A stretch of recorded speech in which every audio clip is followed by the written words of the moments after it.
June 2, 1944. 3 days before the greatest amphibious invasion in human history, a mist drifted across the quiet countryside of southern England.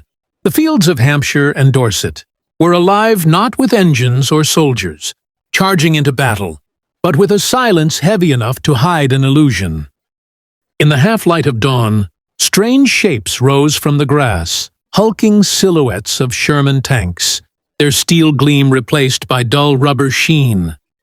The men who worked among them were not ordinary soldiers. They were artists, engineers, radio men, and sound technicians, craftsmen of deception. They belonged to the 23rd Headquarters Special Troops, an American unit so secret that most of the U.S. Army had no idea it existed. Their mission: to fight a war without firing a bullet, to make the enemy see what was never there. The air smelled of damp grass and latex as air pumps hissed rhythmically, feeding life into the massive inflatable beasts. Within minutes, the green canvas shapes took form. Turrets, barrels, even the faint lines of rivets carefully painted onto rubber skin. Under the gray sky, they looked almost real. From a distance, through binoculars, the deception would be perfect. To the untrained German eye watching from across the channel, this field would appear to host an armored division ready to roll toward France.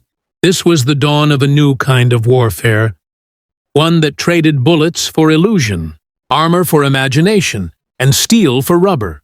It was war as theater, designed to mislead Hitler's generals and make them believe the invasion of Europe would come from somewhere else entirely. The Americans called it Operation Fortitude South, but within its intricate web of deception lay smaller, hidden stories. The men who conjured armies from nothing, who faked the rumble of engines in the night and made ghosts march under the stars. At a small farmhouse near the edge of the field, Lieutenant Fred Fox watched the scene unfold through a pair of binoculars. He had been a painter before the war, a man who once studied light and shadow on canvases in New York.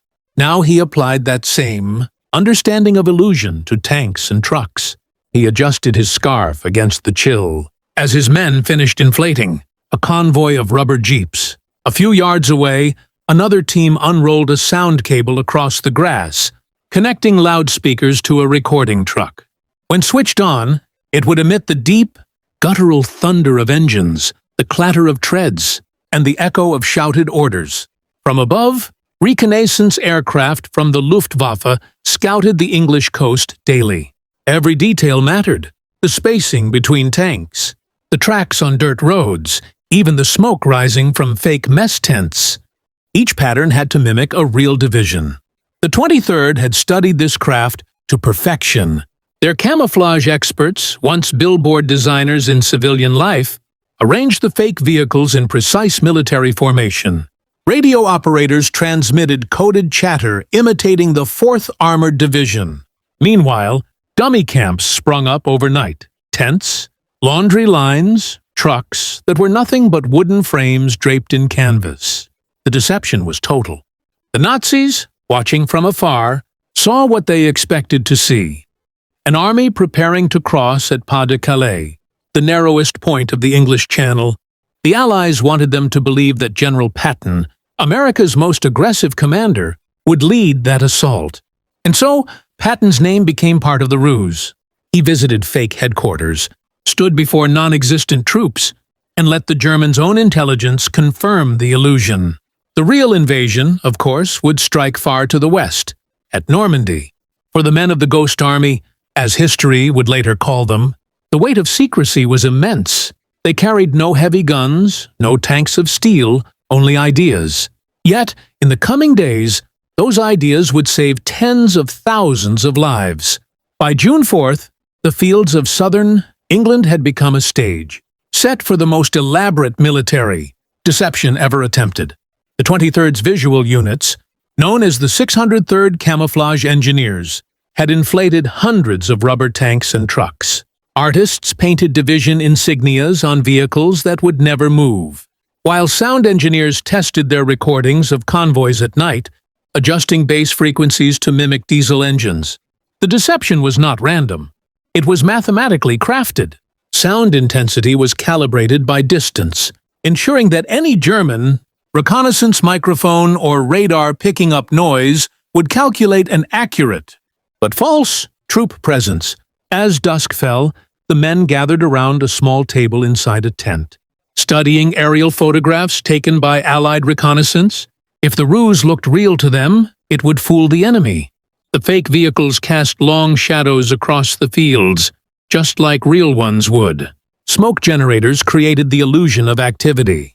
The 23rd's radio unit, the 3132 Signal Service Company, transmitted endless streams of false traffic, orders, supply requests, and reports from non-existent frontline units. Somewhere in France, German cryptanalysts intercepted the chatter, decoding words they thought came from Patton's army. The deception worked too well. Nazi analysts began shifting panzer divisions toward Calais, reinforcing what they believed was the main invasion corridor. The trap was being set, and the stagecraft of a few hundred artists and engineers would soon shape the fate of millions. The wind changed that night. Clouds rolled in from the Atlantic, threatening the real invasion with storms. The men of the Ghost Army waited in silence, their role tethered to events they could not control. Every hour delayed D-Day increased the risk that German reconnaissance would notice something amiss, that the rubber tanks did not move, that the soldiers were too few, that the trucks left no fuel trails. But fortune favored them. The bad weather grounded Luftwaffe flights for nearly 2 days. Their illusion remained intact. June 5, 1944, under cover of darkness, Allied landing craft began to move toward Normandy. On the English shore, the Ghost Army's stage remained lit, its actors unseen. From above, German observers saw what they had always seen: Patton's Phantom Army, poised to strike Calais. The deception would hold long enough. Hours before dawn, the men of the 23rd received a coded message from Allied command. The invasion is on. The real assault had begun across the Channel. Yet their mission did not end. As the beaches erupted in chaos and courage, the Ghost Army's work expanded across Europe. Wherever the enemy expected an attack, they appeared, ghosts conjured by rubber, sound, and radio. Weeks later, the unit crossed the Channel behind the main Allied forces. Their next assignment was in Normandy itself, to create diversions, to draw fire, to confuse. They arrived to find beaches littered with the wreckage of D-Day, the high, twisted remains of landing craft, the blackened hulls of tanks, the smell of sea salt and cordite lingering in the air. France was bleeding, but it was free again. In late July 1944, as the Allies pushed inland toward Saint-Lô, the 23rd Headquarters Special Troops were called forward once more. Operation Fortitude had succeeded. Now, deception would continue on the continent. The enemy's eyes were everywhere, and so were the ghosts. They set up near the French village of Rilly-sur-Loire, where the terrain rolled gently between vineyards and hedgerows. In the humid summer air, the soldiers once again unpacked their rubber tanks, inflating them in open fields. They positioned the decoys as if preparing for an armored assault. Local villagers, peering from their windows, watched in disbelief as silent men built an army overnight. The next morning, the Germans spotted the fake buildup through aerial reconnaissance. Within hours, enemy artillery began shelling empty fields. The deception had drawn fire away from the real. Divisions advancing miles to the east. Behind every illusion stood a handful of men whose identities remained secret. Some were artists from the Pratt Institute, others sound technicians from Hollywood studios, and a few were radio engineers who had once worked for NBC. Together, they formed a unit that embodied the marriage of art and war. They designed their illusions with the same care that painters gave to their canvases. Every detail, every shadow, every sound mattered. The roar of trucks echoed through the French countryside, though no real engines turned. Loudspeakers hidden among hedgerows played recordings of tank battalions moving at night. Villagers could feel the vibrations through the ground. To German intelligence, the activity seemed undeniable. A major armored unit was massing south of the Loire. But in truth, It was all air, sound, and deception. The men lived constantly on the edge of discovery. If German scouts ever stumbled upon one of their camps, the illusion would shatter, and the entire operation could collapse. Yet the Ghost Army operated with precision. They appeared suddenly, performed their illusions, and vanished by dawn, leaving behind only tire tracks and footprints to suggest a passing army. As August approached, their reputation within Allied command grew quietly. Few knew who they were, but reports confirmed their results. Divisions advanced with less resistance. German movements grew erratic and hesitant. The ghosts were winning their invisible war. And yet, for the men who created the illusion, the psychological weight was immense. They were artists forced to think like killers, deceivers in service of a just cause. Each time their ruse succeeded, they knew enemy soldiers had died pursuing shadows. Victory and guilt walked hand in hand. By mid-August, they prepared for their most dangerous mission yet, a deception to shield the U.S. Third Army's movement across France. Their rubber tanks would become bait once more, their radio waves a symphony of lies. Underneath the canvas and cables, however, beat the hearts of men who understood that art. For the first time, could decide the fate of nations. As twilight settled over the vineyards of the Loire, the soldiers sat silently beside their deflated tanks, watching the sun burn the horizon orange. The war was still young for them. Ahead lay battles not of bullets, but of illusions so bold they would fool even the most hardened German generals. The stage was set for deception on a scale the world had never seen. The day the Americans fooled the Nazis with rubber tanks had only just begun. August 10th, 1944. The summer heat settled heavy over the French countryside. Dust clung to uniforms, and the distant rumble of real warfare drifted through the air like thunder rolling behind hills. Along a narrow road near Le Mans, a convoy appeared to move under the shimmering afternoon sun. Tanks, trucks, and jeeps crawling steadily eastward. But under the illusion of motion lay a secret. The tanks were hollow. The trucks carried nothing but air pumps, and the soldiers manning them were actors in uniform. The 23rd Headquarters Special Troops were at it again. This time their mission, codenamed Operation Brittany, was to mislead German forces into believing that the U.S. 6th Armored Division was preparing to cut north. The real offensive, under General George S. Patton's Third Army, was moving south toward the Loire to encircle retreating German divisions. If the ruse worked, enemy forces would reposition in the wrong direction, buying precious hours for the real army to advance. They arrived under cover of night, the convoy rolling silently through the darkness. Headlights were blacked out, engines muffled.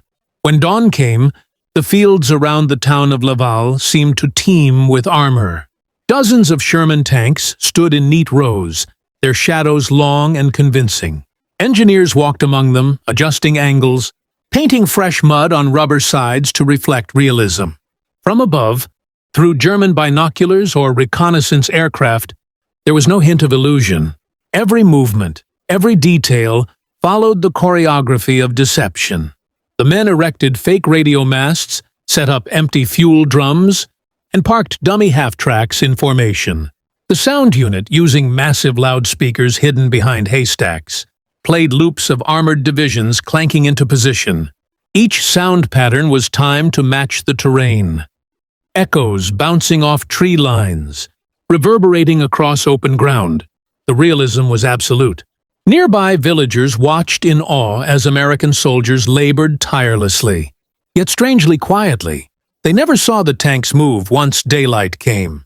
When asked by locals who they were, the men only smiled and changed the subject. Their orders were simple: never reveal the truth, not even to friends. To the French resistance, even they seemed like a mystery. By noon, the deception was fully in motion. German aerial observers, scanning the horizon, recorded an entire armored division appearing overnight. Within 24 hours, the German 15th Army, believing a major offensive was forming near Brittany, diverted units away from Patton's path. The illusion held perfectly.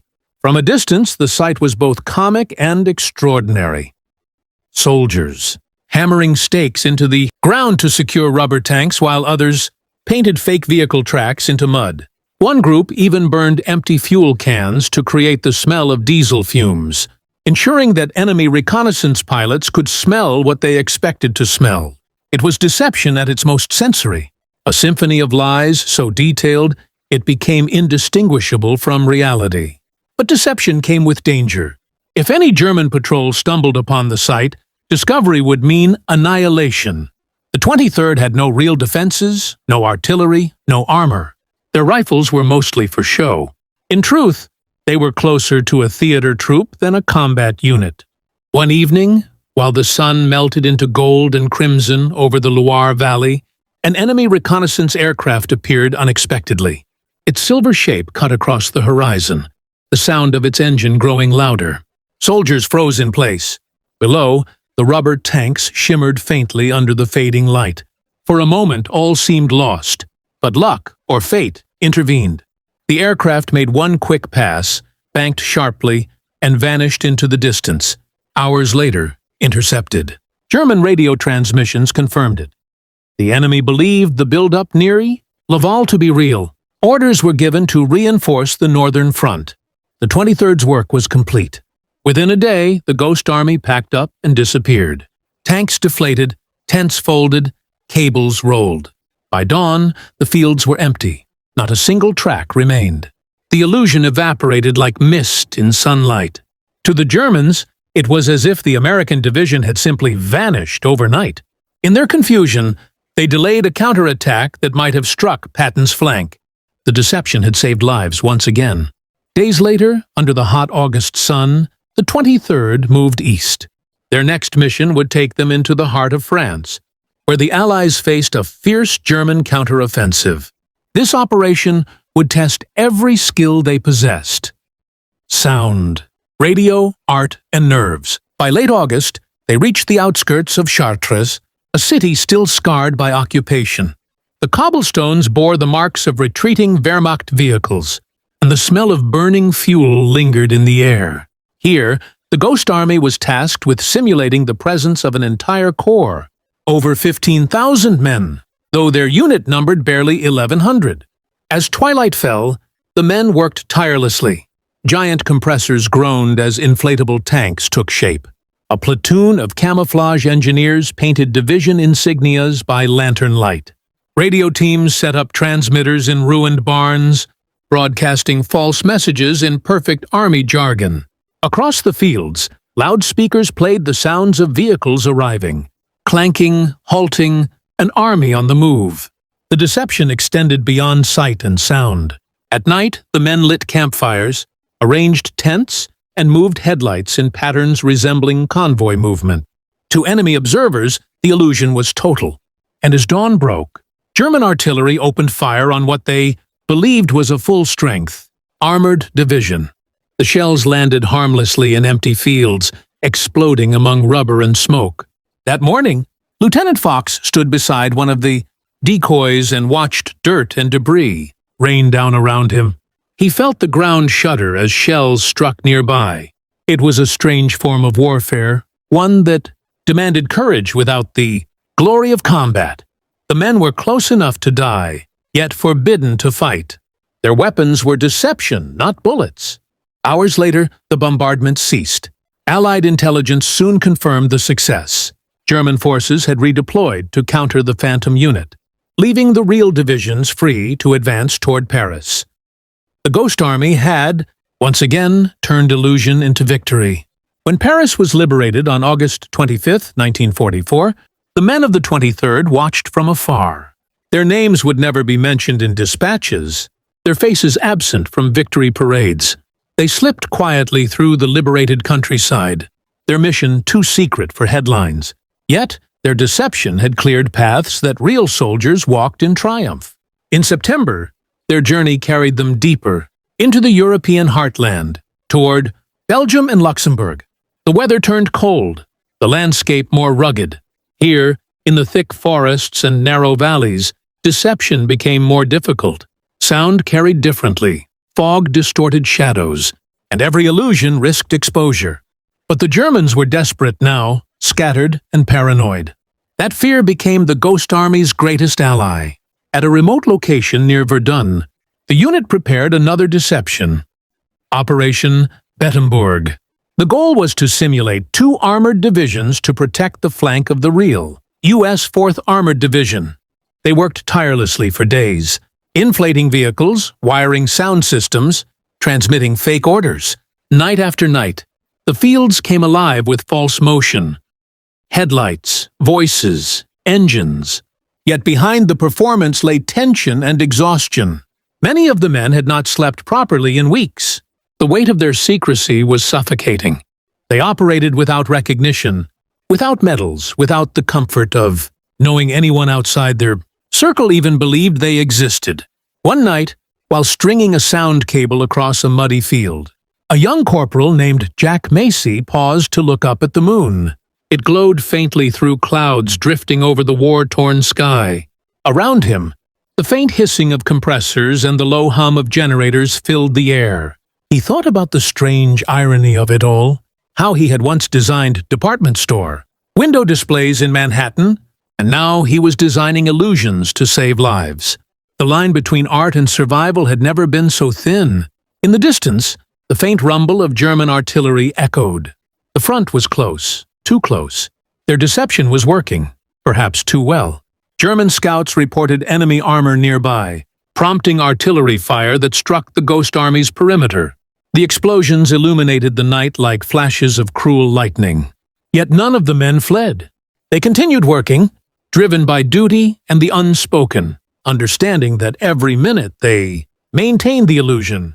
Real soldiers elsewhere gained another chance to live. When dawn arrived, smoke hung low over the valley. The air smelled of burnt earth and cordite. The rubber tanks, though battered and pierced by shrapnel, still stood upright, their forms defiant against the rising sun. It was enough. The Germans withdrew, convinced that a full division held the line. By early October, the success of Bettembourg was clear. Patton's army advanced without heavy opposition, and the German counterattack collapsed before it began. Once again, art had shaped the battlefield. But as autumn deepened into cold rain and wind, the men knew their hardest days were still ahead. The war was shifting eastward, toward the German frontier, to the Siegfried Line and beyond. Rumors spread of a massive German buildup, of something brewing in the Ardennes. The men of the Ghost Army would soon face not just enemy suspicion, but the full fury of war itself. Late one night in November 1944, the unit encamped near the Luxembourg border. The forests whispered in the wind, and frost formed on canvas tents. The men huddled around small fires, their faces ghostly in the flickering light. Somewhere in the distance, artillery thumped. The front was restless, and winter was coming. Fred Fox wrote in his small notebook, his handwriting sharp in the candlelight. "Our illusions are holding, but the shadows are moving closer." He didn't know it yet, but the next operation would test every ounce of their resolve. Within weeks, the Ghost Army would be thrown into the chaos of the Battle of the Bulge, a storm of snow, fire, and confusion that would bring them face to face with the terrible reality their illusions had always tried to avoid. The war of shadows was about to collide with the war of blood. And once again, the day would come when American soldiers fooled the Nazis. Not with guns, but with rubber, light, and the art of deception. December 12, 1944. Snow had begun to fall across the Ardennes. It drifted gently at first, soft flakes settling over dark pines and frozen fields, wrapping the landscape in deceptive calm. Beneath that silence, however, Europe trembled. Hitler was preparing his last great gamble, a surprise counteroffensive meant to shatter the Allied front. The Americans called the region the Ghost Front, a quiet sector where troops rotated for rest. But soon it would erupt into chaos. The Battle of the Bulge, the largest and bloodiest fight the U.S. Army would face in World War II. For the men of the 23rd Headquarters Special Troops, the quiet before the storm was both opportunity and danger. They were stationed near Luxembourg City, running small-scale deception missions to reinforce the illusion of strength. along the front. Rubber tanks, sound trucks, and fake radio nets once again filled the forests. The snow made their task easier in some ways. The glare of white hid imperfections, softened edges, and turned the fake armor into convincing silhouettes beneath camouflage nets. But it also made everything colder, slower, and harder to survive. They lived in half-frozen tents, breath steaming in the night as generators hummed faintly. The sound crews worked with numb fingers, threading wires through the snow. The camouflage engineers painted whitewash onto inflatable vehicles so they would blend into the frost. From the air, it all looked real. A mechanized division spread across the woods, engines idling in the cold. Yet beneath that image was only silence, air, and imagination. On December 16th, the stillness shattered. At dawn, artillery thundered. From the east, a shock wave of explosions rolling across the frozen forests. The Germans had launched their surprise offensive, throwing tanks, infantry, and paratroopers against the thin American lines in Belgium and Luxembourg. Caught off guard, Allied units fell back under immense pressure. The 23rd was suddenly at the edge of catastrophe, dangerously close to the advancing enemy. Lieutenant Fred Fox stood outside his tent as shells burst on distant hills. The horizon flickered with orange fire beneath the pale sky. Columns of smoke rose where American units had been overrun. For the first time, the Ghost Army's illusions were not meant to deceive from safety. They were fighting within a collapsing front. Orders came swiftly from higher command. The 23rd was to move north and help delay the German advance by creating phantom troop positions along key roads near Bastogne and Ettelbruck. Their deception had to convince the enemy that reinforcements were arriving in force. It was an impossible task. But for this strange army of artists and engineers, impossibility was simply another challenge of design. The convoy moved through the night, headlights dimmed, engines groaning in the cold.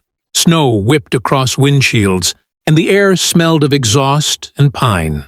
They passed columns of refugees, trudging west, civilians clutching what little they could carry, their faces hollow with fear. Somewhere beyond the ridges, German tanks advanced, their engines echoing like thunder under the frozen canopy. By dawn on December 18th, the Ghost Army arrived near Bastogne. The sky hung low and gray, snow still falling. They went to work instantly, setting up along a ridgeline overlooking a key crossroads. Within hours, the forest filled with sound. Not of real armor, but of carefully engineered deception. Loudspeakers hidden in trees played the roar of tank engines, the metallic clank of treads on ice, and shouted commands in perfect radio cadence. The radio operators of the 3132 signal company transmitted endless false chatter, reporting fake troop movements and requesting phantom resupply convoys. The illusion was designed to suggest the two entire armored divisions were entrenching near Bastogne. To make it believable, the camouflage engineers inflated dozens of rubber tanks and half-tracks, their dark outlines stark against the snow. They even carved fake tire tracks into frozen mud to complete the scene. German reconnaissance units approaching. The area intercepted the radio traffic and observed the massing armor. Convinced that Bastogne was heavily reinforced, their commanders hesitated. The pause was critical. It gave the real 101st Airborne Division time to dig in and to prepare for the siege that would define the battle. But the deception came at a terrible price. The Ghost Army was dangerously exposed. Their location lay within artillery range, and they lacked real defenses. On December 19th, German shells began to fall around them. The ground shook, and snow exploded into fountains of dirt. Several decoys were shredded instantly. Rubber tanks torn open by shrapnel, deflating into grotesque shapes that hissed as the air escaped. The men scrambled for cover among the ruins of their own illusions. Through the chaos, the sound units kept operating. Speakers continued to roar with the rumble of invisible divisions. The radio crews never broke transmission. Even as shells rained down, the illusion persisted. An orchestra of deception conducted under fire. By nightfall, the attack moved west. The 23rd, battered but unbroken, packed up and slipped away through the woods. Behind them, the battlefield lay strewn with fragments of rubber and twisted canvas, ghosts fading into snow. Their deception had worked again. German reports later confirmed that 2 panzer divisions had diverted north to counter an army that never existed. In that delay, the real American forces regrouped and held Bastogne. For days, the men moved through the cold and confusion, setting up new deceptions wherever they were needed. They slept little, ate what rations they could, and worked with the urgency of men fighting a war they could never openly claim. The snow thickened, turning every movement into struggle. Frost bit through gloves, freezing the air pumps that fed their fake tanks. Yet they endured. Christmas came quietly. On December 24th, in a farmhouse near Luxembourg, the men shared a meager meal of canned rations. Someone played a scratchy recording of Silent Night on a portable phonograph. Outside, artillery echoed faintly through the hills. They raised tin cups of coffee to one another, not in celebration, but in endurance. They were alive. That was enough. That same night, an eerie stillness fell over the front. Snow muffled all sound. The men of the Ghost Army stood watch, knowing the Germans were still out there, still deceived, still hunting ghosts. In the distance, tracer rounds flickered like falling stars. Somewhere out there, the real soldiers were fighting for their lives in Bastogne. The men who created illusions could only hope their art had helped them survive. As the new year dawned, the German offensive faltered. Allied air power returned once the skies cleared, hammering the exposed panzer columns. The tide turned swiftly. By mid-January 1945, the Battle of the Bulge was over. The cost had been immense. Tens of thousands dead on both sides, but the Allies had endured. The Ghost Army's work during the campaign remained unrecognized, hidden under classified reports. Their commanders knew, though, that the deception had mattered. It had bought precious time, created hesitation, and misled the enemy at a moment when every hour counted. When winter finally began to thaw, the 23rd moved east into Germany. The forests gave way to ruined towns, rivers, and the twisted skeletons of factories. Smoke hung over villages reduced to rubble. The war was entering its final, brutal phase. The Germans were retreating, but they fought with the desperation of a cornered beast. In March 1945, the Ghost Army received what would become their last great mission. Operation Viersen, a deception to cover the crossing of the Rhine River. It would be their masterpiece. A final performance played out on the grandest stage of the European war. The assignment was clear. Make the Germans believe that the U.S. 19th Treffen Army would cross the Rhine, north of Düsseldorf, while the real crossing would take place miles away at Wesel. The success of this ruse would determine whether the Allies could breach Germany's last major natural barrier with minimal resistance. The men arrived in early March, setting up near the small German village of Anrath. The land was scarred and muddy, the air heavy with the smell of smoke and river water. They began once again, inflating tanks, erecting fake artillery, laying down miles of cable. Radio crews simulated constant traffic between fictitious divisions, while sound engineers broadcast the noise of bridging units, constructing pontoon crossings. From a distance, the Rhine shimmered under the pale sun, wide and calm, a river both beautiful and deadly. On its far bank, German observers watched closely, convinced they were witnessing the build-up for a major crossing. Every illusion, every movement, reinforced that belief. The Germans poured reinforcements into the wrong sector. Night fell, and the Ghost Army's stage came alive. Floodlights flashed to simulate welding sparks from bridge construction. Recorded hammering echoed across the water, mingling with the real sounds of the river. The deception was so convincing that German artillery began shelling the phantom site. The men crouched low, the ground shaking, as their fake bridges were pounded by shells meant for real ones that didn't exist. Meanwhile, 30 miles north, the actual U.S. 9th Army crossed the Rhine unopposed. The German defenders, misled by the illusion, were positioned too far away to intervene. By the time they realized their mistake, the bridgehead was secure. The deception had worked flawlessly. At dawn on March 24th, the Ghost Army stood by the river, watching real armor roll across pontoon bridges under a rising sun. The end was near. The war that had begun in darkness and illusion was now burning itself out. They deflated their last tanks, coiled their last cables, and turned off their last speakers. For months they had conjured phantom armies, sculpted fear, and turned art into a weapon. Now, as Germany crumbled, their strange war was ending. Fred Fox stood on a ridge, overlooking the Rhine. The river glistened silver under the morning light. Behind him, the deflated shells of rubber tanks lay scattered like the skins of beasts.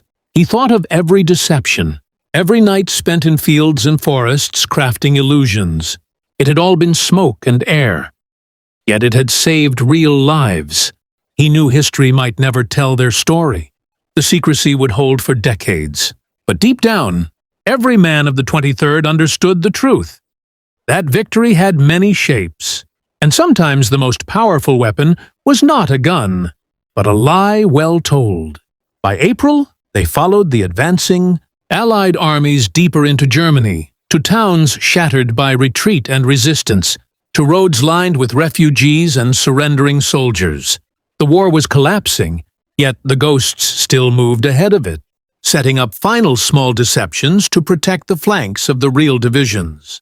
Each time, they played their part quietly, efficiently, then vanished before dawn. When the guns finally fell silent in May 1945, the men of the 23rd Headquarters, special troops gathered for the last time in a muddy field near Trier.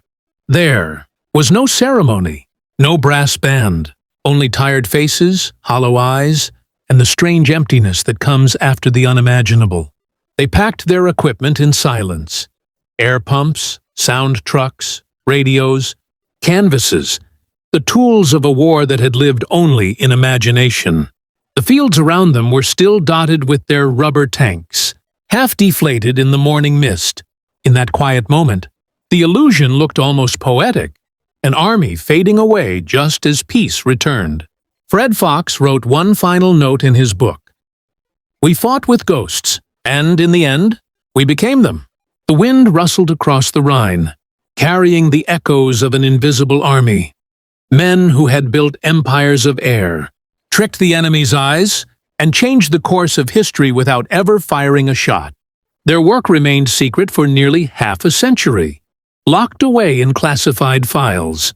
But the truth endured, on those quiet fields of England, France, and Germany. The day American soldiers fooled the Nazis with rubber tanks, they also redefined the art of war forever.